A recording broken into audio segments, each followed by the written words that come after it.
Yeah, we back. Yeah, we back. Now, today we got an interesting video. As you know, Elon Musk recently became the owner of Twitter, right? He bought it for billions of dollars. And ever since he took the leadership role at Twitter, like I mentioned before, Twitter has become a cesspool full of right-wing propaganda. And that's kind of the reason why Donald Trump actually secured the presidency, because Twitter was used to galvanize his base. But anyways, today's video is going to be a follow-up video to one I dropped the other day entitled Message to President Assimi Goita and the AES Leaders. And in that video, I spoke about the importance of political continuity. And the overall theme of that video was me basically telling them that make sure that even long after you are gone, even when you're no longer in power, even after you die, make sure that the movement doesn't die with you. Make sure that everything that you are building and establishing is not destroyed or reversed by the guy coming after you.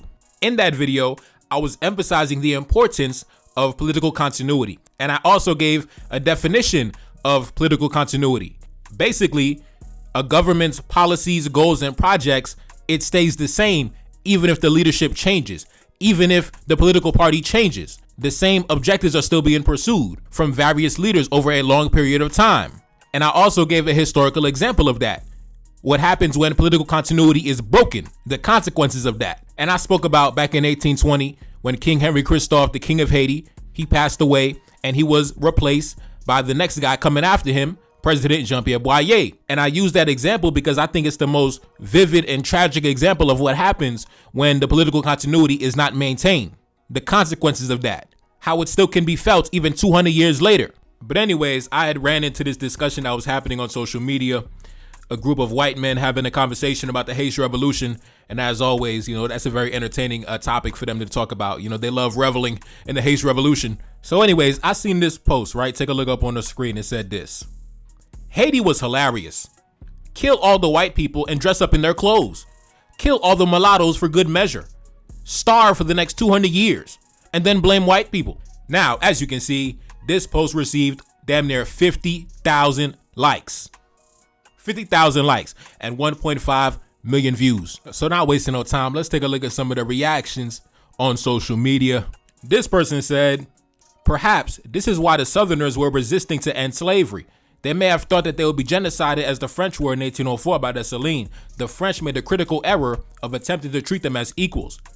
Now, this guy's saying that maybe due to the fact that the black man rose up in revolt, that's the reason why the Southern colonists in the United States, the Southern planters in the Deep South, they were resistant to end slavery. Now, that was partially true. Yes, the news of the revolt definitely sent chills down the spines of the colonists around the world. That's a fact. But I do want to correct him. No, the French never treated the black man as an equal. Even still to this day, the French refuse to operate in good faith on equal footing and on respectable terms, even still to this day in 2025. So no, the French have never treated the black man as an equal. And if he did, he only did it because it was in his own best interest. But eventually, later down the line, he would reveal his true intentions, which was subjugation, which was deception. So no, but I understand, like I said, the Western education, the Western narrative, this is the narrative you are given. This is the narrative you are spoon-fed. So I understand why he feels that way.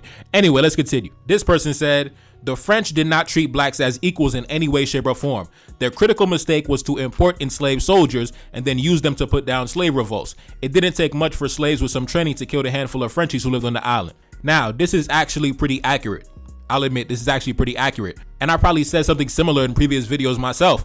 One of the critical mistakes that the Europeans made, especially when it came to the colony of Saint-Domingue, was when they went to Africa and they was choosing who they were going to take to the colonies. When it came to Haiti in particular, these guys imported a bunch of battle-hardened black men, a bunch of black men who had experience for years fighting wars back on the continent, right? Back in Africa, these guys was Navy SEALs, Special Forces, all that. So you import these guys into the colony, right? So by the time the revolution popped off, you already had black men that was generals back home on the continent. And on top of that, you had generals like Christophe, who was a child soldier in the French military. Right? So Christophe was a child soldier under your tutelage in the French military. Now he's a grown man. He's been fighting battles. He's been on the battlefield his whole life. And on top of that, the mulattoes, the majority of the mulattoes were sent to France and sent to the military academy in France by their fathers. So these guys already had military experience and professional training under your tutelage also. So you got a bunch of battle-hardened black men from the continent a bunch of French trained soldiers and officers in the colony. So of course, when the battles popped off, the black man was already ready. He was already accustomed to warfare. So yeah, I agree with that. That was facts. I agree with that. Let's continue. This lady said, this is likely the reason the United States tried to send them all back to Liberia. Why did they allow some of them to stay here? It must have been the liberals at the time thinking they could force whites to coexist with people who hate us. Now, this lady's talking about, I think it was Abraham Lincoln, who had the plan to send the blacks of America back to Liberia. Anyway, let's continue. This person said, you do know that Haitians made a deal with Satan to get rid of the French colonists. There is a real curse upon the Haitians that can only be broken through repentance to biblical Jesus Christ and taking him in their lives.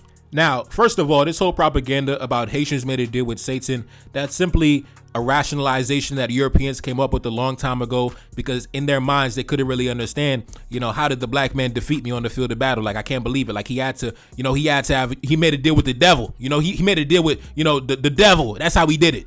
It wasn't because he outsmarted me. It wasn't because he outmaneuvered me. It wasn't because he had the superior tactical strategy. No, it's not because he had better knowledge of the terrain. No, it's because he made a deal with the devil. These are the things that Europeans told themselves a long time ago in order to allow them to sleep at night. And usually whenever I hear this talking point, when somebody says that, oh, Haitians, you are cursed by God, you are cursed by the Almighty Creator because of your sins and transgressions, I simply ask them, okay, fine. Let's say I accept your hypothesis, right? Let's say that.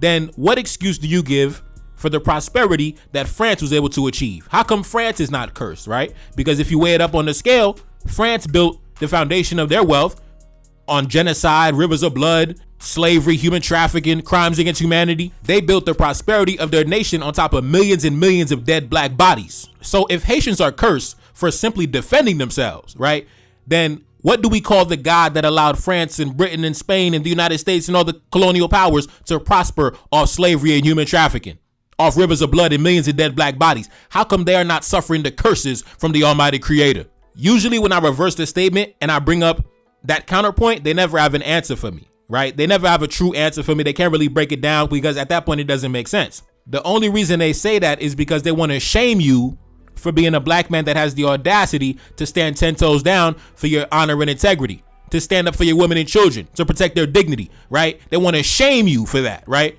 How dare you? Basically, if you are standing up against me, if you are rebelling against me, you are going against God. So listen, that's their mentality. But anyway, let's continue. This person said they actually abandoned their pro-Africanism and argue and cry to be recognized as Latinos because their slave masters were French. Now, listen, that ain't me. That's some of y'all boys get in my comment section talking about Haitians or Latino. I never claimed that. You never gonna hear me claim that. In fact, I did a video responding to Tariq Nasheed where he made a similar statement saying Haitians are technically Latinos. Never claimed that. Our parents do not raise us claiming that. Some of y'all get into my comment section and try to tell me we are Latinos. Goddamn well, your mother and father never said you are Latino. Goddamn well, your mother and father and your grandparents never ever said we are Latinos. We don't even use that word in our language. What is the Latino word in Haitian Creole? Tell me when have you ever heard someone in Haitian Creole say we are Latinos? I never heard it in all years of my life. So no, we are not Latinos. I mean, some of y'all claim that, not me though. Not me. Now you got the white man, you're laughing at us and shit. Let's continue. This person said, Washington should have sent a flotilla and bombarded the whole island flat after the 1791 slave revolt. So this guy said the white man should have just came through and annihilated us in 1791. Now, here's the thing he doesn't understand. They did. That was the plan. That was Napoleon's plan. Napoleon waged a war of extermination, kill everybody over the age of 6. The only problem was he failed. So that was the plan. We're going to bombard the entire island, wipe it clean, purge the island of all the blacks, and import a new batch of blacks. Unfortunately, the plan failed. Anyway, let's continue. This person responded and said, I agree. We should have bombarded all their infrastructure and sent the Marines to slaughter the rest of those heathens. Ha! Man, when I tell you these men are our enemies, I am not telling a lie. Let's continue. This person said, they revolted to abolish slavery. In return, France punished them economically. They had to buy their freedom. France still treated them as slaves or faced the warships. This person said, yes, you read that right. The country had to send money to its former colonists for the crime of freeing itself from slavery and colonial rule. It's a mind-boggling chapter in history that took nearly 2 centuries to close. This person said, Haiti was in better shape when slavery was prominent. They should have stayed enslaved. Now, for those of y'all that watched my video the other day, message to President Assimi Goïta and AES leaders, The second half of that video, I did a masterclass on what happened after the Haitian Revolution, right? And I specifically focused on after Dessalines had passed away, what was going on in the country after that. Remember, I had told you the country was split into two governments. The North was controlled by Christophe, General Christophe. That's the brother in the middle. And the South was controlled by the mixed race, half-white mulatto generals, the sons of the colonists. Christophe controlled the North, the Kingdom of Haiti. The mulattoes controlled the South, the Republic of Haiti. And in that video the other day, I had told you, during the regime of Christophe, like I told you, Haiti had reached the height of its economic power, its military power, and its international prestige. But all of that was reversed.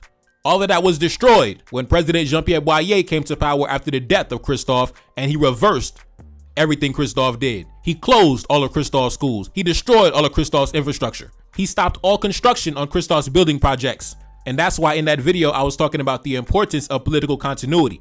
But I'm going to play a clip from that video to jog your memory, because this guy said that Haiti was in better shape when slavery was still in effect, right? He said we should have remained in slavery because that would have been more beneficial. My God. Anyway, I'm going to play the clip. I'll be right back. However much the Haitians disliked the rigid discipline imposed upon them and resented their loss of personal liberty, the will of their unrelenting king prevailed, and under his guiding hand, the country prospered. Produce of every kind poured in from the plantations, a small navy patrolled the coast, and a profitable commerce was developed with the other nations. The state coffers were filled to overflowing.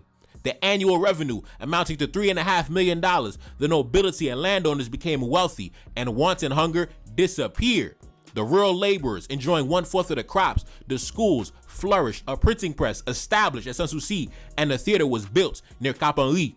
Indeed, in prosperity and in grandeur, the Kingdom of Haiti was beginning to rival the old colony of Saint-Domingue. Now, I want to go back to the original post, right? The second line said, kill all the mulattoes for good measure.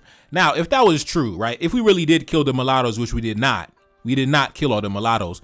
How come when Christophe died, President Jean-Pierre Boyer came to power? He was a mulatto. He was the son of a French colonist. So how come he rose to power and he remained in power for damn near 30 years after that if we killed all the so-called mulattoes? That's what I'm saying, man. These guys just be lying. These guys make up their own version of history. They craft their own narrative of history that alleviates their soul and guilty conscience, and then they broadcast it to the world as the dominant narrative. I don't get it, bro. How did we kill all the mulattoes when the mulattoes was ruling for decades and decades? Hey, well, let's continue, man.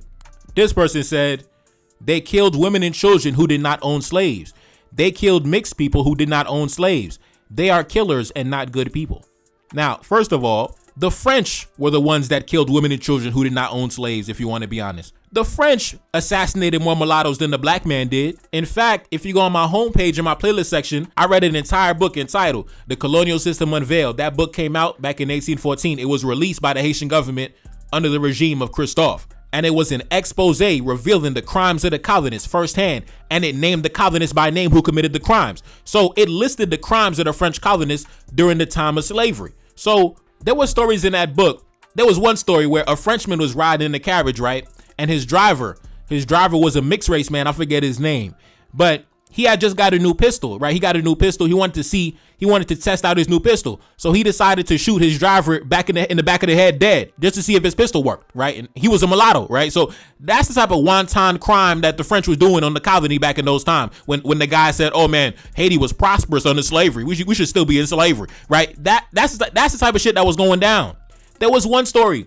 A Frenchman was on his porch and a black man was just walking down the street. He walked up to him and just impaled him with a sword in the middle of the street, killed him in front of everybody. There was another story. This Frenchman, he had like 4 kids with this black woman, and he was angry at her for whatever reason. It didn't really say in the book, but he was angry. So as punishment, he chained her in a dungeon, and she starved to death in a dark dungeon. There was another story. This degenerate Frenchman, this perverted Frenchman, right? This black woman had rejected his sexual advances. So he tied a brick around her neck and drowned her in the lake, in the Artibonite, all because she didn't want to sleep with him. You know, the European colonists during that time, he wasn't taking showers. He was drunk around the clock. So she didn't want to sleep with this smelly, drunk white man. So, he killed her. And that book is full of a bunch of barbaric stories listing the crimes of the colonists, right? But this guy will have you believe that it was actually the French that were the victims, right? The French were the victims, right? Oh man, the blacks, they killed innocent women and children. The blacks killed the mulattoes. They're not good people. Like, this is the narrative that the white man really comes up with so he can sleep at night to ease his conscience. Now let's continue. This person said, the mulattoes thought that they would inherit power because they were the higher class intermingled with the French. They realized their error the hard way in the North. Those mulattoes built the hardest military border on earth to keep the savages out. Now, this guy, I'm assuming he's talking about when the country was split into two governments, where the mulatto officers controlled the South and Christophe controlled the North. Now, first of all, what you got to understand is when the country was split into two governments, it was never a case where on one side it was all black and the other side it was all mulatto. That was not the case. On both sides, you had blacks and mulattoes. For example, you had mulattoes who were citizens in the Kingdom of Haiti up north, as well as part of the nobility and the ruling class. Like I said before, Christophe's right-hand man, Baron de Vate, he was a mulatto, right? He was the son of a colonist, and he was actually the one who wrote that book that I mentioned before, The Colonial System Unveiled. He was the author of that book. But the difference between the North and the South, the Kingdom up north and the Republic down south, was ideology. It was an ideological difference. Like I said before, it was blacks and mulattoes on both sides. You had black citizens down south who were citizens of the Republic, and you had mulattoes up north who were citizens of the kingdom. But the Haitians up north, the black men who controlled the North, they saw things one way. They said that we are going to fight to the death to protect what we establish. And the men who controlled the South, they were much more submissive and cooperative when it came to our adversaries. And it's not their fault. Like I said, these men were, like I said, in the majority half white, biracial, mixed race, mulatto, sons of the colonists. So yes, they would have some sympathy for their white father, have some sympathy for their white cousins, have some sympathy for their, white granddaddy and their white uncles. And later down the line in 1825, it would be those same half white mixed race sons of the colonists that would negotiate with the French and agree to pay reparations to the French to the tunes of multiple billions of dollars, right? Now, when the French had approached the black men up north in the kingdom with that same offer, the French ambassador was arrested, he was jailed in a citadel, and he was killed. He never made it back home. When they went to the South, they came to an agreement, and that agreement was finalized after the death of Christophe. Now, let's continue. This person said, as a racially ambiguous person, aka a mulatto, I can confirm the racism of blacks. They low-key hate mixed people. Now, listen, man. This is why Christophe had to create his own separate government, because the mixed race officers down south, they had this same weirdo mentality. Oh my God, the black man, the black man is so racist. That's why Christophe had to go back to the north and establish his own sovereign domain away from y'all boys. Now, of course, the ones that was solid, they was up in the kingdom, right? The ones that was cool, they was up in the kingdom. But the rest of them that had that Eurocentric mentality passed down from their fathers, that's why Christophe had to go back to the north and establish his own state. Because I guarantee it was a bunch of the mulatto officers probably saying the same thing. As a mixed person, I can confirm the racism of blacks. Nah, man, listen. Christophe was like, listen, I'm gonna go to the north. Christophe was like, listen, I'm gonna head out. I'm gonna go back to the north. I'm gone. Peace. This person said, they also immediately reinstated forced labor and compelled all their freed compatriots back onto the fields into being soldiers or to die building the citadel. Haiti's history is the best case study on the failure of black civilization building. Now, this guy is trying to shame the black man. He's trying to denigrate the black man for doing what any self-respecting nation would do, which is after you gain your independence, you have to build your economy, right? So we did not force them back onto the field, right? You have to engage in agriculture in order to feed yourself. In order to feed the nation, yes, we need to engage in agriculture. In order to generate revenue for the nation, we need to engage in export. We need to export our products. We need to bring our products to the international markets, right? Our sugar and our coffee, our various produce. Yes, you have to engage in agriculture. You have to be productive. You have won your freedom. Now it's time to build the nation. You have won your freedom. Now it's time to defend your freedom, right? So this guy says, oh, they reinstated forced labor and you compelled your compatriots back onto the fields and into being soldiers. Are you trying to shame the black man for trying to rebuild the economy and also establish a formidable military to defend what you have built? What is wrong with that? So you mean to tell me after freedom, after independence, we were supposed to just sit around getting drunk and partying and not doing nothing, not being productive? We're not supposed to work after you gain your independence? You're not supposed to build the nation after you gain your independence? I'm not understanding the logic. This man said that we forced our compatriots back onto the field. Tell me, What was the alternative option? Was Christophe supposed to allow the population to starve to death? Was Christophe supposed to sit around waiting on aid, foreign aid from the Western powers? Waiting on charity from the Western powers? No. During that time, if you don't work, you don't eat. And we were surrounded by a bunch of hostile powers, a bunch of colonies surrounding us in every single direction. So yeah, if you want to eat bananas and mangoes and fruits and cassava, yeah, you better get in the field and you better engage in agriculture. That was not forced labor. That was called self-sufficiency. That was called dignity. So no, Christophe did not force anybody back into the field. Christophe made his nation a self-sufficient nation in agriculture. During that time, the citizens of the kingdom were able to feed themselves and also produced a surplus for trade. And yes, even though on the books, technically on paper, the so-called European powers didn't want to engage with us directly or officially on the books, but under the table, they were still sending their merchants to come pick up the sugar and the coffee. How do you think Christophe financed his various military adventures? How do you think he financed his various palaces and structures? How do you think he financed his schools and his medical system? How do you think he financed the construction of the citadel? This man said that Christophe compelled his compatriots to die building the citadel. Let me say this. What's wrong? What's wrong with that? What's wrong with dying to build the citadel? What's wrong with dying to defend the nation? Don't you guys always brag about that? Oh, look at our fallen soldiers dying to defend the nation. What is wrong with that? If you died to build a citadel, you are a legend. Rest in peace to the ancestors that died to build the citadel, one of the craziest structures ever built. During that time, the most magnificent military fortification in all of the Americas. The citadel was built in anticipation of a potential French invasion. So if the French decided to embark on another expedition, we made sure that we established the citadel as well as various other fortresses around the country that were equipped with enough resources, enough gunpowder, enough cannons and ammunition, food and water, and living spaces to survive a siege for up to a year. The citadel was not a vanity project. The citadel was a strategic defensive necessity. Engaging in agriculture was a strategic necessity. We are a nation emerging from war. We are isolated, surrounded by hostile powers. We have a bunch of young children. We have a bunch of, little boys and girls that need food. Who is going to feed the young boys and girls? We have a massive standing army that needs food. Who is going to feed the army? Nobody's gonna come and do charity for you. You have to grow your own damn food. You have to build your own damn fortresses. You have to build your own defensive strategy. You have to do everything yourself. You have to do for self. The citadel was not forced labor. None of this was forced labor. This was the blood, sweat, and determination of a people who refused to go back into slavery. And it was because of all of these policies. That was why when Christophe was in power in the north, Haiti was its most powerful. Haiti was its most prosperous. Haiti was its most self-sufficient. Haiti was its most respected. I cannot believe this idiot. I cannot believe this white man is really trying to shame us for engaging in agriculture, for enlisting into the army to become soldiers to defend the nation, and also sacrificing our lives to build the citadel to defend our people. Like, how are you going to shame us for that? Like, man, these guys are truly our enemies. Like, the hatred is so deep and visceral that he's shaming us for doing what we're supposed to do. He's shaming us for doing what we're supposed to do as men. But on the flip side, if we didn't do any of this, right? Like, let's say, for example, Christophe didn't make the population engage in agriculture and we just starved to death, right? Then he would shame us for that too.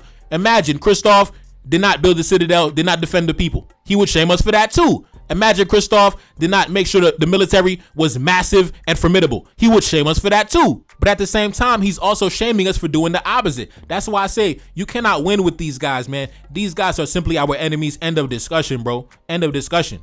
Now, like I said, when Christophe was in power, the country was split into two governments, the kingdom in the north under his jurisdiction, and also the republic in the south ruled by the mulattoes, right? So let's run that clip again where we talk about what was life like in the south, right? In the republic under the mulattoes, because under the mulattoes, there was no agriculture. There was no mandatory service in the military. There was no mandatory service on the building projects in the public works, right? Everybody could sit around, do whatever they want, sit around, get drunk, sit around, party all week, party all night, party all day, go around, do whatever they want. It was lawless. It was mayhem. It was anarchy in the South under the mulattoes, right? Under the mulattoes. So let's play that clip of what life was like under the mulattoes where they didn't have to do none of this. No labor, no work, no nothing. Let's see what life was like in the South of Haiti during that time. Run the clip. I'll be right back. In Petron's territory, on the other hand, the public treasury was empty.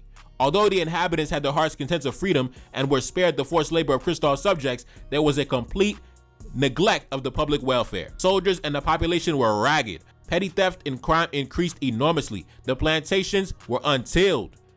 All right, we back. Now, unfortunately, Mr. White Man, if you take a look up on the top right part of the screen, the mulatto officers who controlled the South, who controlled the Southern Republic, who, for whatever reason, y'all have so much sympathy for. Oh my God, they killed the mulattoes. Oh my God, even though that's a lie. In their territory, like the book said, there was no labor. There was no building projects. There was no economy. There was no agriculture. The state coffers was empty. But for whatever reason, you have more hostility towards Christoph. You have more slander for Christoph than the bums in the South who didn't build a goddamn thing. Them bum ass mixed race bastards who didn't build a goddamn thing in the South. It was Christoph who brought respect and prestige to the nation. Them boys down South, they wanted to be like their daddies. They wanted to be like their fathers. And I understand. That's why so many of y'all bunch of white men, y'all bunch of conservative white men, y'all have so much sympathy for the mulattoes, right? Because that was your half white son. That was your half white bastard, right? Yeah. But here's the reality. Your little bastard, he didn't build a goddamn thing in the South. The Southern Republic of Haiti was a shithole. It was Christoph who brought respect and prestige and wealth and power to the nation. It was Christoph who built the many monuments around the country. It was Christoph who built the legendary palace. It was Christoph who brought fame and acclaim to our name. The same man you're trying to shame. The same man you are trying to denigrate.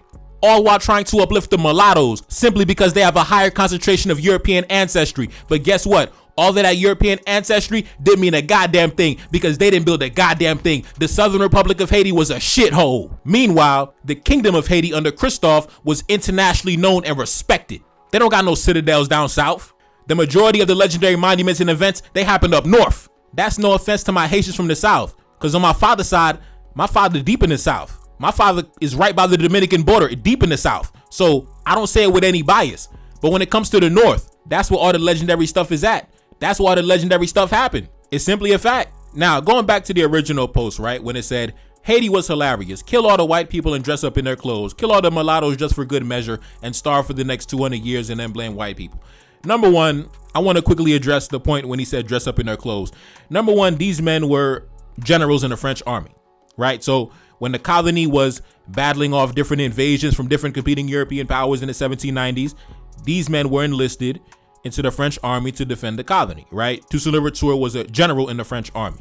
Dessalines was a general in the French army. Christophe was a child soldier and rose up the ranks in the French army, right? So these men were French military commanders. Now, the reason why they enlisted into the French military was because the French had promised them, if you serve the country, you will be granted your freedom. Of course, like I said, the white man is not trustworthy, so he went back on his word. So that's why we had to declare war on you. But that's why these men were enlisted in the French army. So they did not dress up in their clothes. These men were actually high-ranking members of the French army. Toussaint Louverture actually led French soldiers into battle. So, like I said, these guys just create their own narrative of history, man. They just design their own history in their own mind, and they just stick to whatever, fictitious narrative they come up with. And also, as it relates to the mulattoes, a lot of those guys were actually sent to France by their fathers to be trained in the French military academies in Paris. So no, they were not just, cosplaying, dressing up in their clothes. These men were actually part of the French military at some point in time, at certain points in time. This was their uniform. Anyway, I also want to address the point where it said, starve for the next 200 years. The reason why the economy was destroyed was because of that infamous reparations independence debt in 1825 that was signed by President Jean-Pierre Boyer. Now, for whatever reason, I don't know why you guys have crafted this narrative that you forced the Haitians to pay when that was not the case.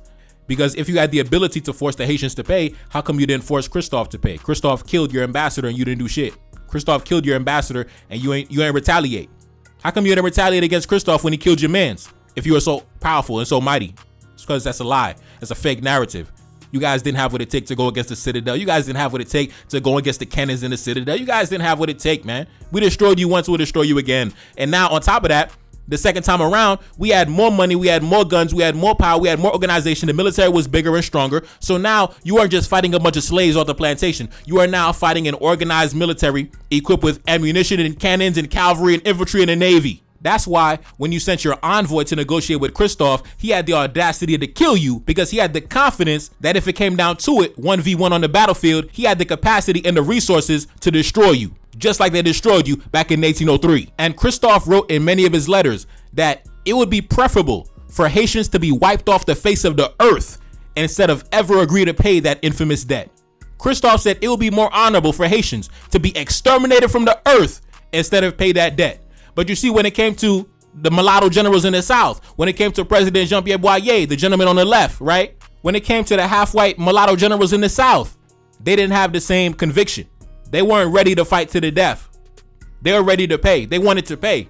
They wanted to pay off their fathers. They wanted to pay off their uncles. They wanted to pay off their granddaddies. And after Christophe died, that's what happened in the year 1825. President Jean-Pierre Boyer, the half-white son of a colonist, he came to power and he agreed with the French to give them the entire treasury, right? We'll give you the entire state coffers.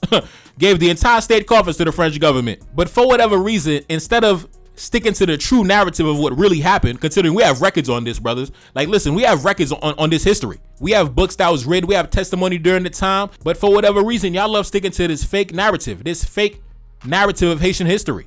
Now, I'll admit, when it comes to the reparations debt, when it came to the independence debt, that was simply a case of, listen, you outsmarted the black man. You outsmarted the black man, right? Because on the colony, you left like 40,000 mixed race bastards on the colony, right? A lot of them had sympathy for their fathers, for their French side of the family. And they were the agents that were used for the French to economically reconquer the island, right? The Frenchman reconquered the island by proxy of his mixed race son, Jean-Pierre Boyer, that was controlling the island. So even though, yes, the black man had driven you out the colony, right? The black man had driven the white man out, but the white man left his son behind, right? The white man left his bastards behind. And that was the secret link. That was the secret ingredient for the French to penetrate back into the colony and reconquer the island economically after the death of Toussaint, Dessalines, and Christophe. It wasn't a case of you sending gunships and gunboats to the island, because at the end of the day, the mulatto generals in the South, they were already willing to pay, going all the way back to 1814. Over 10 years before 1825, back in 1814, the mulatto generals in the South had already agreed to pay. The only person standing in the way was Christophe. And after Christophe died, the runway was clear. And that's exactly what happened. 1825, the deal was done. The deal was signed. The country was destroyed in 1825 after that debt for independence, that reparations debt was agreed by President Jean-Pierre Boyer, the half-white son of a colonist, the bastard Jean-Pierre Boyer. So no, the people did not starve for 200 years because they killed the whites and the mulattoes.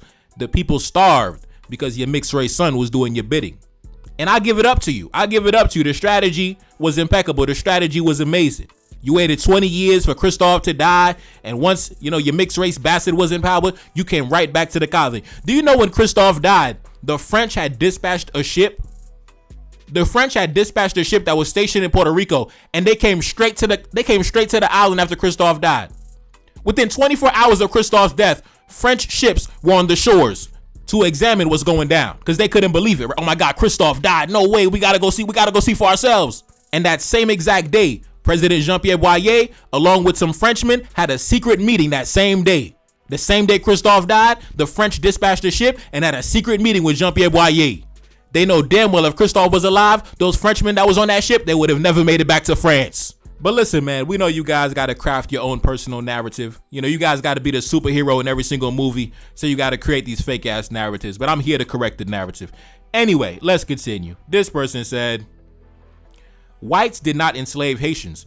They bought them legally in a society where slavery was natural and almost universally seen as moral. Slaves were rightfully owned at the time. Okay. This person said, equality is the shittiest legacy of our ancestors ever left us with, in the light of it being applicable to non-whites, which was never the intention of those who took its banner. This person said, the best part is that they called on their demon god to help them kill the whites. Let's continue. This person said, the Caribbean should have never been given over to the free slave population. They should have all been taken back to Africa and deposited on the first beach. This person said, white boys love leaving out necessary information. Facts. Listen, the enemy gonna do what he do. He gonna create his own personal narrative where he's the protagonist in every single storyline and every single narrative. It's all good, man.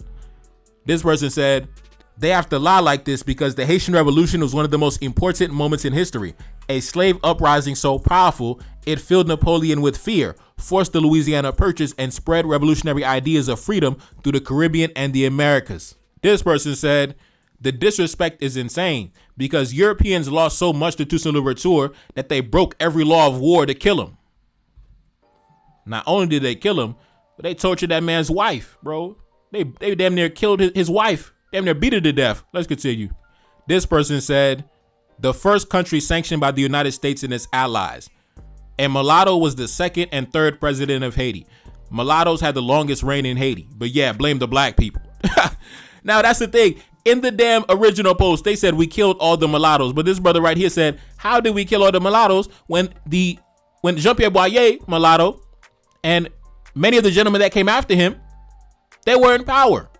And they were reigning for years and years, right? So how did we kill them when the mulattoes have been an integral part of the social fabric of the country since the beginning? How did we kill them? They've been here the whole time. Anyway, let's continue. God damn, we got a Hebrew Israelite brother in the comment section. He said this, proud ass Edomites. Yahweh, Bahasham Yahweh Shah, gonna smoke you devils here soon. Anyways, man, I ain't gonna stay here too long, man. It's your boy Neferkari, that's Salim, back in the Billy, yes indeed. Cash App in the description. Support the channel, man. Support the album. Peace. Yeah, I'm focused on fortification. I'm trying to step out of the matrix. I'm finna be all in your playlist. The haters gon' look and amaze me. I'm taking my time and I'm patient. They tell me I make it look easy. I'm going and they never gon' reach me. I cut off my phone, I'm back on my zone. Yeah, I'm back on my own, the king of my castle and forging my own path. I'm back on the dawn, I know they be watching it lately. I'm pressing the gas. These niggas be clones, they selling they soul for currency. I be like, man, just leave me alone. Lil' mama, she look like a dancer. I'm back in my zone, I got hundreds and fifties, they treat me just like I'm a master. I'm back in the city, I'm feeling imperial, plotting on power expansion. I can't show no love, I got pain in my heart, but I hide it when I'm on the camera. I'm young and I'm raising the standard, and I don't be doing no features. These niggas be talking about killing and robbing, I'm steady relaxing leisure. The spirit of kings, we never gon' die, we taking it back with the leaders. They came and invaded, the enemy raided and put all that shit in museums. Real talk, and I still can't believe it. I pull up and shine on them, I pull up and ride on them, I pull up and flex with the team, you know we gon' style on them. I'm cold like 7 degrees whenever I rhyme on them. This shit like COINTELPRO, my nigga they spine on us. Fuck how they feeling, I'm bossed up. Enemy finna get tossed up. Come on the block and then buy it up. Back in the biz, I'm riding up. I'm ready for war and they hiding out. I told the creator I'm riding out. They up in the crib and they popping out. I'm close to the limit, I've been in route. Yeah, yeah, yeah. Weight on my shoulders, it feel like a boulder. Ghost written by the kings, I decoded like high priest. That a foul unrooted. I'ma get it till they tell me it's over. I'ma get it till I'm way up and noted. Meditating so I'm closer to God. Pretty soon we gon' be on the top. Yeah, I'm focused on fortification. I'm trying to step out of the matrix. I'm finna be all in your playlist. The haters gon' look and amaze me. I'm taking my time and I'm patient. They tell me I make it look easy. I'm going and they never gon' reach me. I cut off my phone, I'm back on my zone. Yeah, I'm back on my own, the king of my castle and forging my own path.